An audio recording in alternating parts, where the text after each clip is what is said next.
ragazzuoli, benvenuti in questo nuovissimo video con il mercante di oggi 23 gennaio, mercante che è disponibile su Plutone nella stazione Orcus e che resterà qui nella stazione da oggi fino a questa domenica alle 3 del pomeriggio. Andiamo a vedere cosa ha portato di bello, sono fiducioso. Badaboom, attenzione!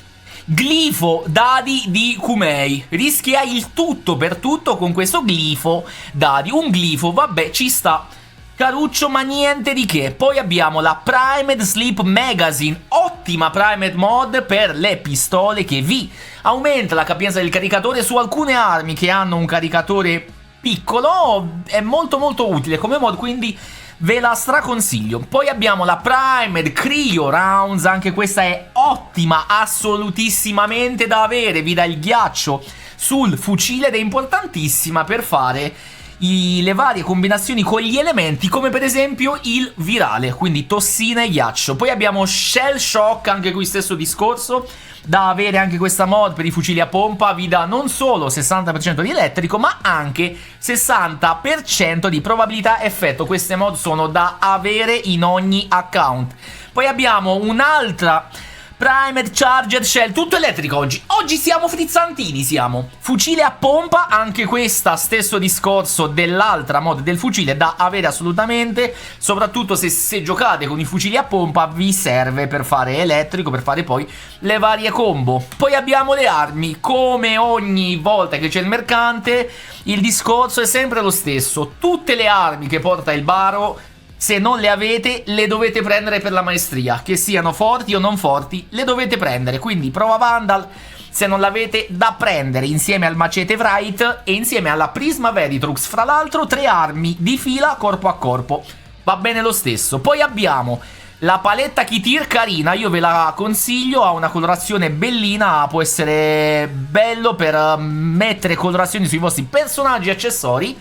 Poi abbiamo danno critico per la pistola Primed Target Kraken, anche questa è assolutissimamente da avere nei vostri account perché vi dà il danno critico ed è un'ottima mod da usare in combo con l'altra mod che dà la probabilità critico, quindi da prendere. Poi abbiamo tutto il setupino accessorio del Edo Prisma. Caruccio, questi per gli spallacci sono carini, la pettorina un po' così, il gambale ci può stare. Se vi piacciono e vi avanzano crediti educati ci può stare comprata. Poi abbiamo la skin Freccia Kitir, mai usata, non ci piace. Ignis Wraith, un'arma da avere assolutamente. Fra l'altro è anche divertente ed è pure forte perché è un lanciafiamme, quindi molto buono per farsi quasi tutta la mappa stellare, sia in normale, poi anche in Steelpath, se buildate bene l'arma, è molto valida, ve la straconsiglio. Poi abbiamo la primissima reliquia Axi V8 che vi dà Volt Prime, Odonata, un altro Volt, un'altra Odonata, Lex, Forma e anche magari un pezzino di rucola, ecco qua, quindi se vi mancano queste ricompense qua può essere buono prendere la reliquia e mi raccomando, quando prendete le reliquie apritele insieme ai vostri amici, perché se aprite la reliquia in 4, beh, è sicuramente meglio. Poi abbiamo la skin del Sonicor, a meno che non siete amanti del Sonicor, la lasciamo lì. Busto di Kavat, poster Prisma, tutte estetiche. Mercante Void, anche questa un'altra paletta carina, ma è letteralmente uguale a quella Kitir, ma hanno cambiato solo il nome. Questa mi sembra una gran scammata, anche se qualche colorazione diversa c'è. Da avere, da avere. Statuetta Nugol, molto belline le statuette, a me piacciono, sono divertenti, con questa testa che si muove, quindi da prendere. Skin dell'Archwing, fra l'altro mi pare sia tipo l'unica, quindi anche questa è molto bellina esteticamente. Abbiamo le Peculiar Mod, la Peculiar Audience. Le Peculiar Mod sono delle mod prettamente estetiche che fanno mentre voi giocate, hanno dei design, delle cose estetiche. In questo caso qua, uccidere un nemico ha una probabilità del 60% di divertire una certa entità nel Void. Ci sono le altre che per esempio aumentano la grandezza della testa, eccetera eccetera. Sono puramente a scopo, diciamo, estetico. Poi la Sugatra, carino come accessorio. La statua Ordis, la Sindana Kitir, non mi fa molto impazzire, però magari su qualche Warframe ci può pure stare. Poi abbiamo la coda della sentinella, anche qui accessorio per la sentinella, caruccio ci può stare.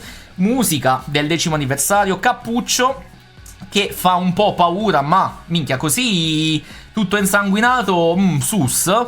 Sabbie di Inaros e l'effimera Fepat. Vi ricordo che se venite a parlare con Inaros Prime, forse anche quello normale, dal mercante vi sblocca poi una missione all'interno del pianeta Void, quando andate sulla mappa stellare, una missione particolare dove c'è da fare una difesa insieme al baro, che alla fine della difesa vi droppa un accessorio, quindi un'estetica. Se non li avete può essere carino da venire a parlare con Inaros. Ed infine abbiamo il surplus del Void, che costa 50.000 crediti e ancora mi deve dare la soddisfazione di trovare magari 1000 ducati. Vediamo un po', ragazzi. Badaboom, badabam, senza paura, shakera e badaboom, adattatore Exilus per arma. Sono contento? Assolutamente no. Come questo baro? Ma per chi è di livello alto, leggendario 5 e così via, non c'è nessuna novità. Come potete vedere, la cosa nuova è soltanto il glifo, che lo andiamo ad acquistare, e per il resto non c'è niente di nuovo, a meno che non siate dei grandissimi pro player di compravendita e comprate le mod primer da rivendere un domani, maxate, facci dei plati di GG. Altrimenti buono questo mercante per chi è di livello più basso, per chi le primer mod non ce l'ha, non ha le armi, eccetera eccetera, nella speranza che abbiate i ducati, i crediti per poter comprare la roba. Avete 1 giorno e 23 ore, quindi mi raccomando, farmate. Detto ciò, fatemi sapere qui nei commenti cosa ne pensate, lasciate un like e iscrivetevi al canale per non perdervi nessuna novità. Vi aspettiamo in live su Twitch praticamente tutti i giorni. Bella lì, bella raga, un bacione e ciao!